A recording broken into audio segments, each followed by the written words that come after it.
तो दोस्तों आज मैं एक्सप्लेन करूंगा हाल ही में ही रिलीज हुई एक बॉडी हॉरर साइकोलॉजिकल फिल्म को जिसका नाम है बर्थ रीबर्थ। मूवी काफी इंटरेस्टिंग है, रेटिंग भी काफी हाई है। IMDb के ऊपर इसकी रेटिंग है 6.1 स्टार्स आउट ऑफ 10 और बदबूदार टमाटरों के ऊपर इसकी रेटिंग 95% ताज़ा है, जो कि मेरे हिसाब से काफी बढ़िया है। तो चलिए अब बिना किसी देरी के चलते हैं सीधा वीडियो की तरफ।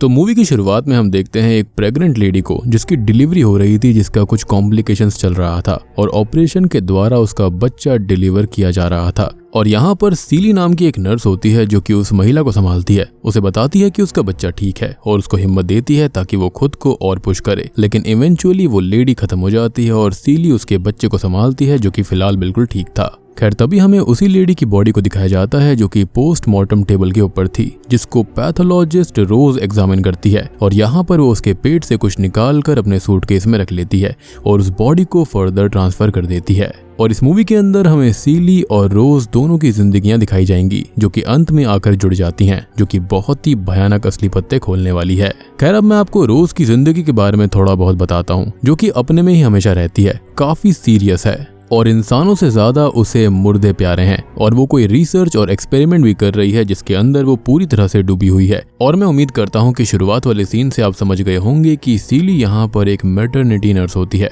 और अपने काम को वो काफी एंजॉय करती है और मदर्स को वो बहुत ही ज्यादा मोटिवेट भी करती है उनकी डिलीवरी के टाइम पर। और उसकी कोशिश रहती है कि माँ और बच्चा दोनों अच्छे से ऑपरेट करे, सब कुछ अच्छा हो। उसकी एक बेटी भी है जिसका नाम लायला है और वो उसे बहुत प्यार करती है, जिसकी वो सिंगल मदर है जिसने उसे IVF से पैदा किया है।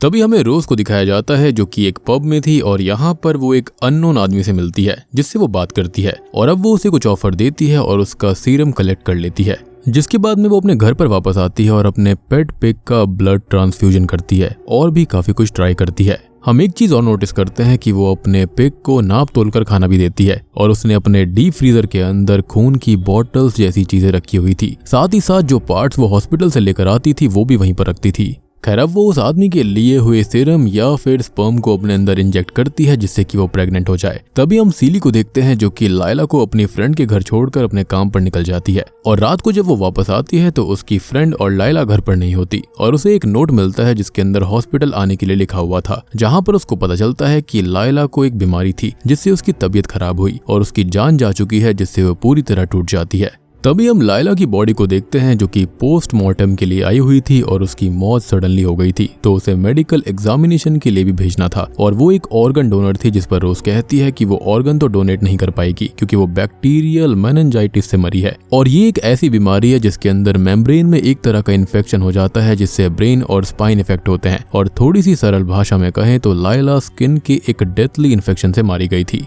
खैर तभी हमें सीली को दिखाया जाता है जो कि लायला की बॉडी को देखने आती है, जिसको रोज ये बताती है कि उसकी बॉडी एग्जामिनेशन के लिए जा चुकी है। और तभी वो मेडिकल एग्जामिनेशन सेंटर जाती है तो वहां पर उसको शॉकिंगली ये पता चलता है कि लायला की बॉडी वहां पर आई ही नहीं और उनके पास में कोई भी जवाब नहीं था, ना ही हॉस्पिटल स्टाफ कुछ कर सकता था। अब वो अपनी बेटी की बॉडी के लिए परेशान हो जाती है क्योंकि उसे अपनी बेटी की बॉडी को देखने तक का भी मौका नहीं मिला था, जो कि बहुत ही ज्यादा गलत चीज थी। सीली अब हॉस्पिटल के अंदर हंगामा करने लगती है, जिसे देख रोज अपना सूटकेस लेकर वहां से निकल जाती है, जिस पर उसे शक होता है और वो उसका पीछा करती है, लेकिन वो नहीं रुकती और कार से निकल जाती है और अब उसका शक और बढ़ जाता है। खैर अब वो हॉस्पिटल रिकॉर्ड से रोज का एड्रेस निकाल लेती है क्योंकि दोनों एक ही हॉस्पिटल में काम करती हैं और उसके घर पहुंच जाती है, जहां पर वो गुस्से में अंदर भी चली जाती है और अब उसे लायला बेड पर दिखाई देती है जो कि मेडिकल इक्विपमेंट से जुड़ी हुई थी और शॉकिंगली जिंदा थी, जिसे जिंदा देखकर सीली को बहुत ही ज्यादा शॉक लगता है। लायला का मेडिकल सपोर्ट रिंग कर रहा था जिसे रोज चेक करती है और कुछ करके उसे बंद कर देती है। अब रोज उसे बताती है कि लायला की जेनेटिक प्रोफाइल उसे उसके एक्सपेरिमेंट के लिए परफेक्ट कैंडिडेट बनाती है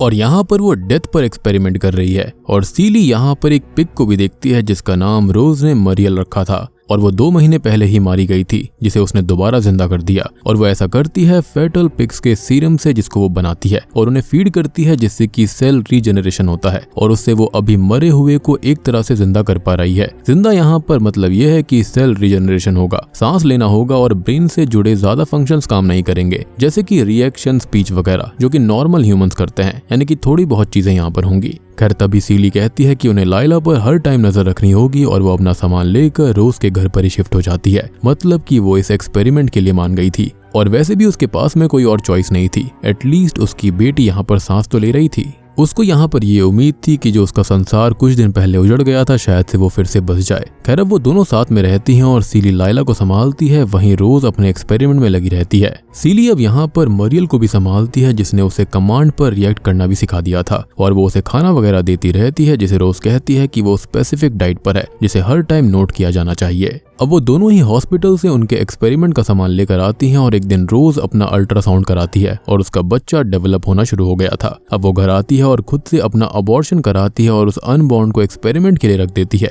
जहां पर वो उस फीटस से सीरम बनाएगी जो कि लाइला में यूज होगा। अब वो लाइला का वेंटिलेटर ऑफ करती है और लाइला अब उसके बिना सांस ले पा रही थी। मींस एक्सपेरिमेंट यहाँ पर सही जा रहा था। खैर अब वो दोनों आपस में बात करती हैं, जहां पर रोज बताती है कि वो अपने एक्सपेरिमेंट के ऊपर 7 से 8 साल की उम्र से ही काम कर रही थी, जब उसकी माँ उसे बायोलॉजी सिखाया करती। उसने स्टारफिश के ऊपर एक्सपेरिमेंट किया था जहां पर वो खुद से खुद को ही हील कर रही थी और तब से ही वो इस चीज से ऑब्सेस्ड हो गई। अब लाइला सही से प्रोग्रेस कर रही थी और इसी बीच रोज हॉस्पिटल में बेहोश हो जाती है, जिसको डॉक्टर बताते हैं कि उसके रिप्रोडक्टिव सिस्टम के अंदर इन्फेक्शन पाया गया था और अब वो कभी भी मां नहीं बन पाएगी, जिससे वो बहुत अपसेट हो जाती है क्योंकि वही फीटस टिश्यूज ही तो उसके एक्सपेरिमेंट का मेन सोर्स थे और ऑब्वियस सी बात है कि वो किसी और पे तो एक्सपेरिमेंट कर नहीं सकती, तो उसने खुद के ही साथ ऐसा करने का फैसला किया था जो कि अब नहीं हो पाएगा। अब सीली घर पर उसके लिए काफी परेशान थी और वो घर आती है जो कि लाइला को देखती है जो कि लगभग अब जाग गई थी, जिसको देखकर वो परेशान होती है एज लाइला को इतनी जल्दी नहीं जागना चाहिए था और उसने हैंड मूवमेंट्स भी की हैं, थोड़ा बोलने का भी कोशिश किया है। मींस वो काफी जल्दी प्रोग्रेस कर रही है।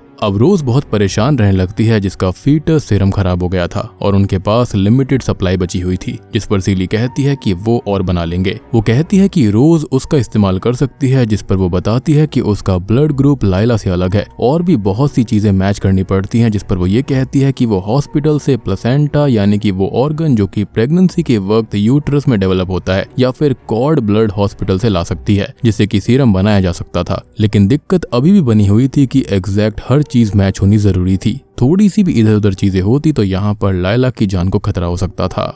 अब उन दोनों को एक लेडी के बारे में पता चलता है जो कि प्रेग्नेंट थी और वो उसका प्रेगनेंसी फ्लूइड यूज करने का डिसाइड करती है, जो कि सीली उसे बिना बताए टेस्ट के बहाने निकाल लेती है और उससे सीरम बन जाता है क्योंकि उसकी प्रोफाइल परफेक्टली मैच हो रही थी। अब ये कुछ दिन तक चलता है और लाइला अब काफी अच्छे से प्रोग्रेस करने लगती, टीवी देखने लगती, रेस्पॉन्स भी कर रही थी, रिएक्शंस भी देने लगी थी और वो सीली को भी थोड़ा थोड़ा पहचान रही थी। हालांकि उसका ब्रेन अभी पूरी तरह से फंक्शन नहीं कर पा रहा था, तो यहाँ पर वो रोज को देखकर भी रेस्पॉन्स कर रही थी। अब सब कुछ ठीक चल रहा होता है और उस लेडी एमिली का प्रेगनेंसी फ्लूइड उनको मिल रहा था, लेकिन सडनली होता यह है कि एमिली अपना हॉस्पिटल बदल देती है, जिससे कि अब वो इस हॉस्पिटल के अंदर नहीं आएगी, तो उसका प्रेगनेंसी फ्लूइड नहीं मिल पाएगा, जिससे कि सीरम नहीं बनेगा, जिसका कोई भी ऑल्टरनेटिव नहीं था। मींस की जो एक्सपेरिमेंट है वो बर्बाद और लाइला फिर से मौत की तरफ जाने लगी थी, जिससे कि वो दोनों बहुत परेशान हो जाती हैं। और सीली ने आखिरी सीन में रोज का लास्ट रिकॉर्डेड सेशन भी देखा था, जिसके अंदर उसने यही डेथ से जागने वाला एक्सपेरिमेंट अपनी माँ पर भी किया था जब वो मर गई थी।